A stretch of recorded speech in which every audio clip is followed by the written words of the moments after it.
तुम्हा सर्वांना गुढीपाडवा आणि मराठी नवीन वर्षाच्या खूप शुभेच्छा. या निमित्तानंच पुलंनी आपल्या मराठी संस्कृतीबद्दल काय सुंदर लिहून ठेवलंय बघा. शेवटी संस्कृती म्हणजे बाजरीची भाकरी, वांग्याचं भरीत, गणपती बाप्पा मोरयाची मुक्त आरुळी, केळीच्या पानावरली भाताची मूद आणि त्यावरचं वरण,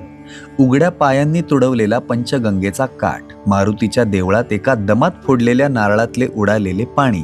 दुसऱ्याचा पाय चुकून लागल्यावर देखील आपण प्रथम केलेला नमस्कार, दिव्या दिव्या दीपत्कार, आजीनं सांगितलेल्या भूताच्या गोष्टी, मारुतीची न जळणारी आणि वाटेल तेव्हा लहान मोठी होणारी शेपटी, दसऱ्याला वाटायची आपट्याची पानं, पंढरपूरची धूळ आणि अबीर यांच्या समप्रमाणात मिसळून खाल्लेले डाळे आणि साखर फुटाणे, सिंहगडावर भरून आलेली छाती आणि दिवंगत आपटांच्या मुठभर अस्थिंचा गंगापर्णाच्या वेळी झालेला स्पर्श,